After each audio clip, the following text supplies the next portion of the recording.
দেখতে দেখতে দেখতে দেখতে আমরা চলে এলাম অ্যাডোবি প্রিমিয়ার প্রো এর কোর্সের একদম শেষ প্রান্তে। তো আমরা এই লেসনে যেই জিনিস নিয়ে আলোচনা করব সেটা হচ্ছে যে অ্যাডোবি প্রিমিয়ার প্রোতে আপনি সকল এডিট শেষ করার পর কিভাবে আপনি আপনার ফুটেজকে রেন্ডার করবেন, তার মানে আপনি যেই আউটপুট ফোল্ডারটি চাচ্ছেন সেটা কিভাবে আপনি আউটপুট করবেন। এখানে দেখুন যে একটি বার আছে এটা। তো এই বারটি যদি আপনি এখানে রাখেন তার মানে আপনার এদিকে যত ফুটেজে থাকুক আপনি চাইলে এই পর্যন্ত শুধু রেন্ডার করতে পারেন। এটা যদি আপনি এইখানে রাখেন আপনি চাইলে শুধু এই পর্যন্তই রেন্ডার করতে পারবেন। তো এটা হচ্ছে ওয়ার্ক এরিয়া, তার মানে আপনার কতটুকু ওয়ার্ক করেছেন এবং কতটুকু রেন্ডার দিতে চান এটা আপনি রাখতে পারবেন। এটা যদি আপনার এটা যদি আপনার সফটওয়্যারে না থাকে, এটা যেভাবে নিয়ে আসবেন সেটা হলো এইখানে রেপটো কমার্শিয়াল বা এই সিকোয়েন্সের এখানে একটা অপশন থাকবে, এখানে ক্লিক দিবেন। তারপর এখানে দেখুন যে ওয়ার্ক এরিয়া বার, এটা দেখুন ব্যানিশ হয়ে গেল। আবার আপনি যদি ওয়ার্ক এরিয়া বারে ক্লিক করেন এটা চলে আসবে। তো এভাবে ধরুন আপনি আপনার টোটাল এডিটিংয়ের যেই প্যানেলটি থাকবে এখানে ধরুন সাজালেন, এই ওয়ার্ক এরিয়াতেও ঠিক সেই পর্যন্তই আছে যেখানে আপনি চাচ্ছেন। তো এতটুকু থাকার পর আপনি যে কাজটি করবেন সেটা হচ্ছে এখানে ফাইলে যাবেন, এক্সপোর্টে যাবেন, তারপর মিডিয়াতে যাবেন। একটা জিনিস খেয়াল রাখবেন এক্সপোর্ট করার সময় আপনি যে এই টাইমলাইনে ক্লিক করা আছে কিনা, তার মানে এই ওয়ার্ক এরিয়ার এখানে ক্লিক করা আছে কিনা, এটা যদি সিলেক্ট করা থাকে তখন আপনি ফাইলে যাবেন, তারপর এক্সপোর্টে যাবেন, তারপর হচ্ছে মিডিয়াতে যাবেন। তো এটা এক্সপোর্ট মিডিয়া দেওয়ার পর দেখুন যে নতুন একটি এক্সপোর্ট করার জন্য একটি উইন্ডো চলে আসছে। তো এখানে যে কাজটি করতে হবে, এখানে দেখুন যে আপনার ভিডিওটি শো করছে আপনি কীরকম কাজ করেছেন, একদম শুরু থেকে শেষ পর্যন্ত আপনি দেখতে পাচ্ছেন। তো এখন যে কাজটি করবেন এখানে দেখুন যে ফিট এটা যাই থাকুক এটা কোনো সমস্যা না। এখানে এই সোর্স রেঞ্জের মধ্যে মানে আপনি যে যতটুকু আউটপুট দিবেন এই সোর্স রেঞ্জ, এখানে সোর্স রেঞ্জের এই জায়গায় যদি আপনি ইন্টার সিকোয়েন্স দিয়ে রাখেন এর মানে হচ্ছে আপনার টোটাল সিকোয়েন্সটি আপনার যতটুকু এবং ভিতরে যে সিকোয়েন্সের মধ্যে যা যা অবজেক্ট যেখানে যেটা আছে যতটুকুই আছে সম্পূর্ণই আপনার রেন্ডার হবে। আর যদি সিকোয়েন্স ইন আউট দেন সিকোয়েন্সের একদম শুরু থেকে তারপর শেষ পর্যন্ত রেন্ডার হবে। আর এখানে যদি ওয়ার্ক এরিয়া দিয়ে রাখেন মানে আমি যেটা বলেছিলাম যে আপনার ওয়ার্ক এরিয়া ঠিক যতটুকু ততটুকুই আপনার রেন্ডার হবে। তো নর্মালি এটাই দিয়ে রাখি আমি। তো ওয়ার্ক এরিয়া দিয়ে তারপর হচ্ছে যে এখানে দেখুন যে অপশনগুলো আপনার চেঞ্জ করতে হবে। এখানে এক্সপোর্ট সেটিংয়ে এটা যদি আপনি ম্যাচ সিকোয়েন্স দেন তাহলে যে কাজটি হবে আপনার এই ভিডিওটি যখন আপনি আপনার এই সিকোয়েন্সে নিয়ে এসেছিলেন এই ভিডিওটির টোটাল যেই সেম ইনফরমেশন একদম সেম বিটরেট, তারপর হচ্ছে আপনার সেম ফ্রেম সাইজ, এই সবগুলো এক সেম থেকে আপনার ভিডিওটি আউটপুট হবে। এটা যদি আপনি উঠিয়ে দেন, আচ্ছা এটা যদি আপনি উঠিয়ে দেন তাহলে যে কাজটি হবে এখানে দেখুন যে ফরম্যাট আপনি চেঞ্জ করতে পারবেন। ফরম্যাট দেখুন যে এখানে অনেক ধরনের ফরম্যাট আছে। তো আমি চাচ্ছি যে ধরুন আপনি কুইক টাইম দিয়ে আপনি চাইলে ফরম্যাট দিতে পারেন WMV বা MP4 বা আপনি ধরুন যে কোনো ধরুন আমরা বেশিরভাগ নর্মালি যে ফরম্যাটে ধরুন আপনার এক্সপোর্ট দিয়ে থাকি সেটা হলো যে S264, তার মানে হচ্ছে এটা হলো MP4 এর একটি মানে মানে এটি একটি ফরম্যাট যেটা হলো যে আপনার মানে আপনার ভিডিওটির সাইজ মানে যেই মেগাবাইটটি থাকবে বা গিগাবাইট যাই হোক আপনার ভিডিওর যে সাইজ সেটি খুবই কম থাকবে এবং ভিডিওর কোয়ালিটি ভালো থাকবে। তো আমি এই S264 এটা দিতে পারি বা কুইক টাইমও দিতে পারি, এটিও ভালো। তো S264 দিব, এখন দিয়ে এখানে এই match source high bit rate এটাও রাখতে পারেন, এটা হলে আপনার সবচেয়ে ভালো আউটপুট পাবেন।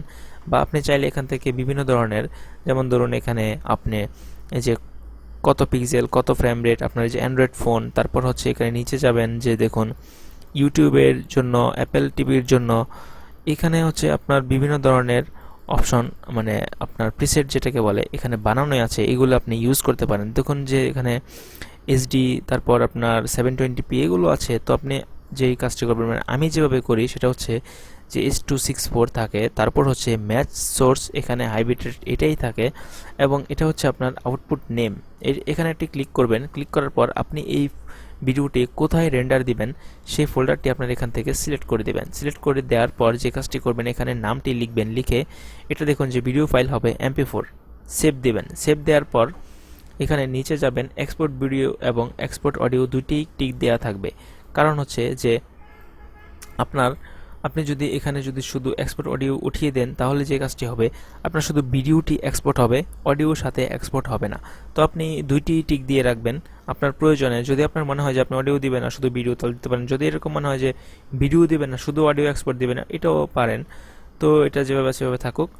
এখানে ইফেক্ট এগুলো কিছুই চেঞ্জ করার প্রয়োজন নেই, এগুলো যেভাবে থাকুক। তারপর হলো এখানে ভিডিওতে থাকা অবস্থায় এখানে দেখুন যে একটি কাজ করবেন, এই ওয়েট হাইট এগুলো চেক করবেন যে এখানে কত আছে, মিল আছে কিনা, ফ্রেম রেট। তারপর হচ্ছে এখানে এই রেন্ডার অ্যাট ম্যাক্সিমাম ডেপথ, এই জিনিসটি টিক দিয়ে রাখবেন। এটা টিক দিলে যে কাজটি হয়, আপনার যেই ফুটেজটি আছে এটি সাইজ বড় হবে না, কিন্তু আপনার রেন্ডারের কোয়ালিটি অনেক ভালো হবে। তো আমি রিকোয়ারমেন্ট করব যে এটি সবসময় টিক দিয়ে রাখবেন রেন্ডার দেওয়ার সময় খেয়াল করে।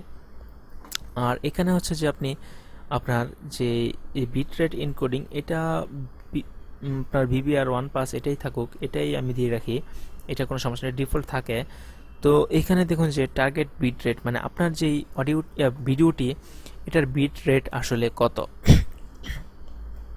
তো বেসিক্যালি আমরা যেই ভিডিওগুলি ইউজ করি, আমরা আসলে বেসিক্যালি যেই ভিডিওগুলো দেখি আপনার ইউটিউব থেকে ডাউনলোড দিয়ে, এগুলো আসলে ধরেন আপনার খুবই কম বিট রেটের হয়। তো মাঝে মধ্যে দেখা যায় কি যে এখান থেকে যদি আপনি আউটপুট দেন, তো এখানে বিট রেটটা নর্মালি আপনি 3 থেকে শুরু করতে পারেন, 3-এ ভালো আসে। তারপর আপনি 4-5, এই এত দূর যাবেন না, 10-12 এগুলিতে যাবেন না, আপনি এই 6-7-5-এ এগুলিতে রাখবেন। তারপর এটা এখানে দেখুন যে এই বিট রেট বাড়িয়ে দিলে এই নিচে এখানে আপনার ফাইলের সাইজও বেড়ে যায়। তো আপনি এক কাজ করতে পারেন, এখানে আপনি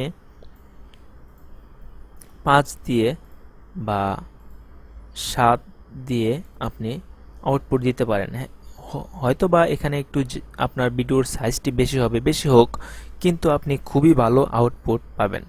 আর এটাকেও আপনি এই উপরেরটা থেকে সর্বোচ্চ 2 বাড়িয়ে দিবেন। ধরুন উপরেরটা 7 দিয়েছি, আমি নিচেরটা 9 দিতে পারি বা 10 দিতে পারি, এরকম। এটা কোনো সমস্যা না, এটা থাকুক।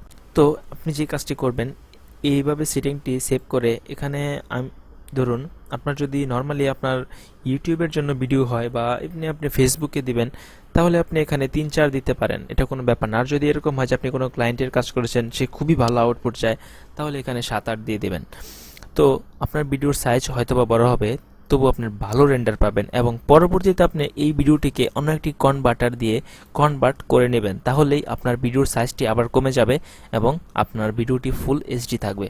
তো এই সব কিছু শেষ করার পর নিচে তারপর ইউজ ম্যাক্সিমাম রেন্ডার কোয়ালিটি, এটা তো একবার দিয়েছে যে ম্যাক্সিমাম ডেপথ, এটাও দিবেন, ইউজ ম্যাক্সিমাম রেন্ডার কোয়ালিটি, এটা ঠিক দিয়ে রাখবেন। আর কিছু কোনো জায়গায় কিছু কাজ করার দরকার নেই, এগুলো চাইলে আপনি দেখতে পারেন যে কোনটায় কি হয়। এগুলো হচ্ছে যে অডিওর যে আপনার ফরম্যাট, এগুলো, তারপর মাল্টিপ্লেক্স, ক্যাপশন, এগুলো প্রয়োজন হয় না। তারপর এখানে চাইলে আপনি পাবলিশে গিয়ে সরাসরি ইউটিউবে ক্লিক দিয়ে এখান থেকে আপনি আপনার অ্যাকাউন্ট লগ ইন করে, ইন্টারনেট অ্যাক্সেস থাকলে লগ ইন করে সরাসরি এখান থেকে রেন্ডার এবং আপলোড দিতে পারেন। আপনার এখান থেকে একদম সরাসরি আপনার ইউটিউব চ্যানেলে আপলোড হয়ে যাবে। তো আপনি যে কাজটি করবেন, এখানে ভিডিওতে এইভাবে রেখে এখন শুধু জাস্ট আপনার একটি ক্লিক এক্সপোর্টে যদি আপনি ক্লিক দেন, তাহলে আপনার এই ভিডিওটি এক্সপোর্ট হয়ে যাবে এবং সেভ হয়ে যাবে, তখন আপনি প্লে করতে পারবেন। তো আমি এক্সপোর্ট দিচ্ছি না, এটা জাস্ট আপনাকে জানানোর জন্য, মানে আপনাকে শেখানোর জন্য বললাম। তো এই ছিল লাস্ট ভিডিও। ভালো থাকবেন এবং বেশি বেশি করে প্র্যাকটিস করবেন এবং কাজ করবেন। আশা করি আপনি ভালো কিছু করতে পারবেন এবং শিখতে পারবেন। ধন্যবাদ, ভালো থাকবেন।